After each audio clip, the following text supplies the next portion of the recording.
Hello everybody, this is Teddy here and welcome to another tutorial on Engineers Toolbox.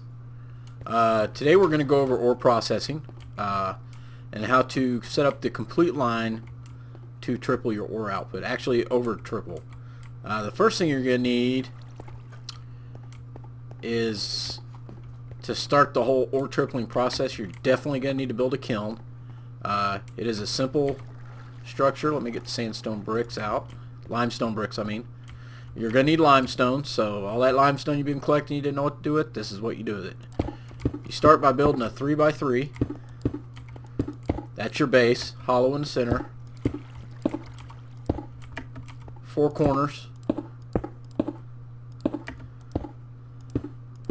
then you just build it up 7 layers total.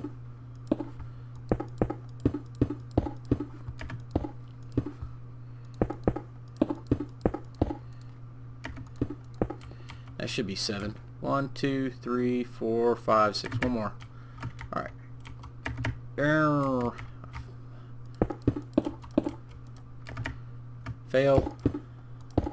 There we go. Okay, there's your 7 layers. Next you're going to need a... I should have set these up ahead of time. I should have one that's just blank. Somewhere. Blank one. Blank one. There we go. Alright. Then you're going to need to set a kiln in there. Let me get the kiln and I'll show you the recipe for it. I'm not going to go over the socket remote basics or anything like that because we've already gone over that. So there's the kiln. The recipe is like so. It needs blaze rods, nickel or ferrous block, some nickel or ferrous ingots, the PSUs, and a blank module. Okay, so we'll take that and you want to put that on the face that's on the inside, just like so. Okay, you're going to need a energy input right there. Let's toss those back in there. Okay, so that's the basics of it right there. Once you get that, it should form here in just a minute. 1, 2, 3, 4, 5, 6, 7. There it is. It takes about 20 seconds for it to form up, so it's not spamming the game with laggy commands to try to form it. So that's the basics. So you got this in here. So let's go over this one I got built. And I've got a hopper right here. Okay. It's connected with hopper ducts underneath to a chest. Okay. And you can connect it however you want. What you need is in a grinder, you want to put some limestone. Okay. So I dedicate a machine just for this. And you get ground limestone, okay, with the output. So this, you can use any kind of deployer type mechanism to do this. You want that limestone to fall in there, and when it's in there, that kiln will heat it up, and it takes about 20 seconds, I'm going to say, maybe more, maybe less. But once it's done grinding or heating up, it will turn into, wait for it, 2 pieces of quicklime, which will then get you sent over here. Okay, so you got your quicklime over there, and you want to send it to a chest is usually what I use. I use a buffer system to buffer these out. So what do we got here? Well, this is our input chest. Okay, this is where we put our ores. Next we have a grinder module, which we'll just look that up. I'll just get all the... Okay, we got a grinder module, which is this one. Recipe for it, those are those emeries, black diamonds, a diamond and a PSU and a blank module. Gives you a grinder module. And in this setup I have a item extractor on this side, a machine output. All these take machine outputs. Okay, machine output on this side, and underneath is where my energy is coming in. So the way you want to set this up is you want to set this up for inventory 0. You want to set the grinder up for inventory 0, which is the first light, and the machine output to inventory 1. Okay,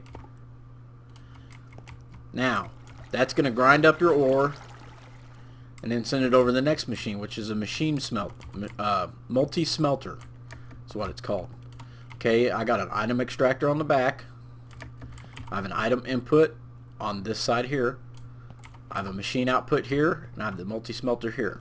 So this one's a little bit different because it's got two inventories that it's mixing together.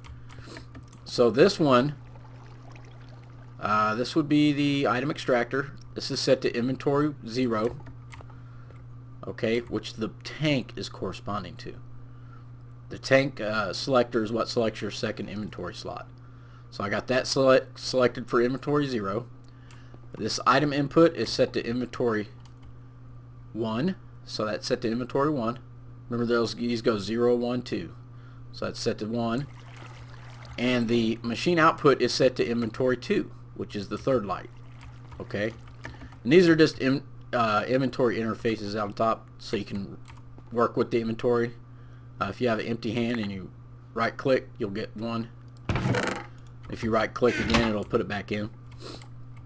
Okay, so that's the multi-smelter, and what that does is it combines the quicklime with the ground up dust, and you get impure iron dust.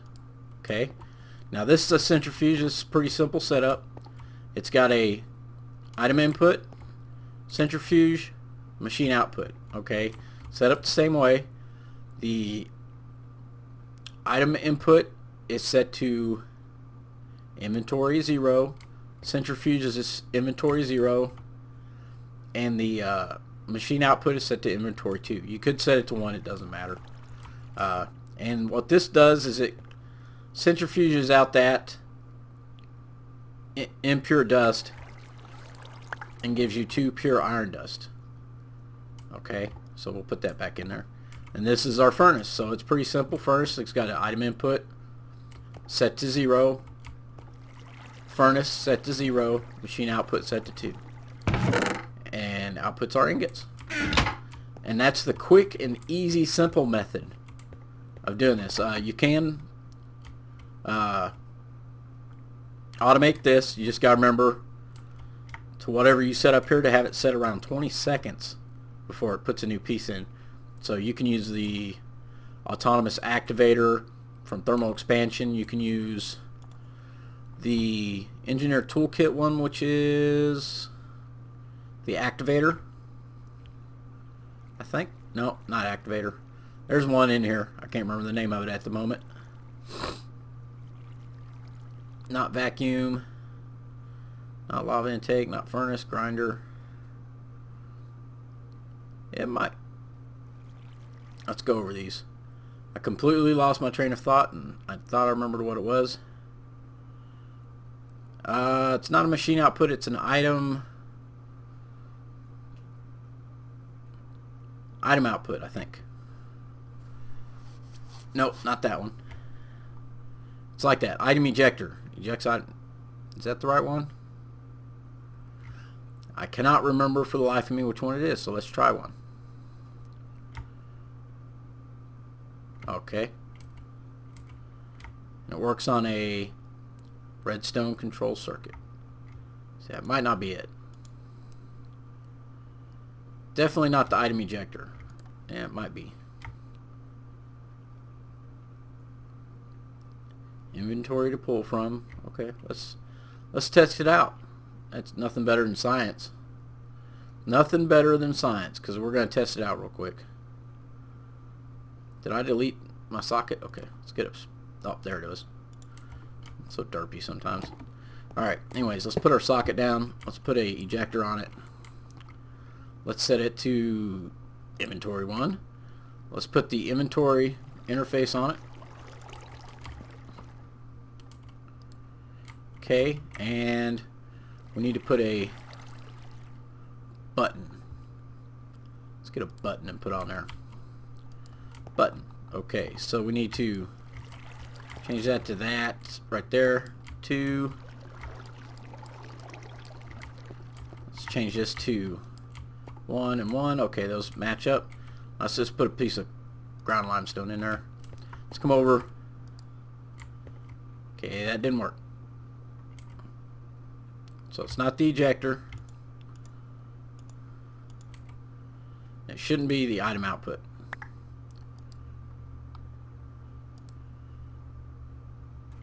Change this to red. Do that. Nope. Okay. So maybe it is the activator. Just needed one of those. Okay, let's put that guy there. Okay, it's the activator. Okay. So, what we can do is we can change that, take that off there, take the button off. And if you want to automate this with Engineers Toolbox, you will need a redstone input, like so. Set it to the same signal as this one.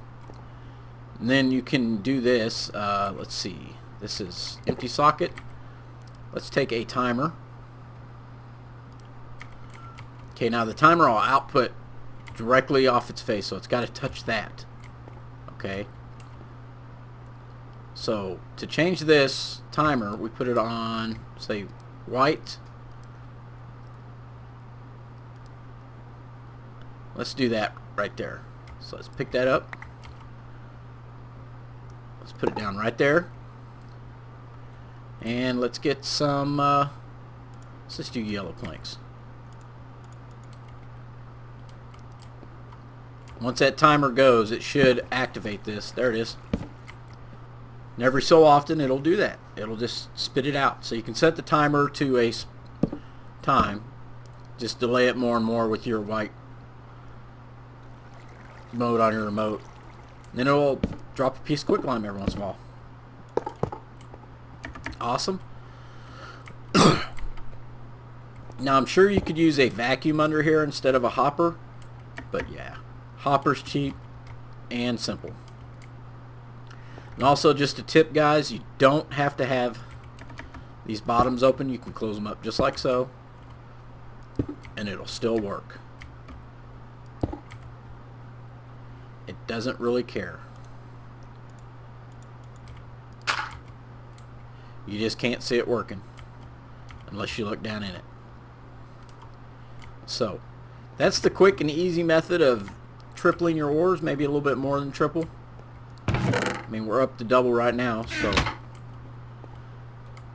and it's pretty simple, and that's all the ore processing machines right now. So I think we're good on that.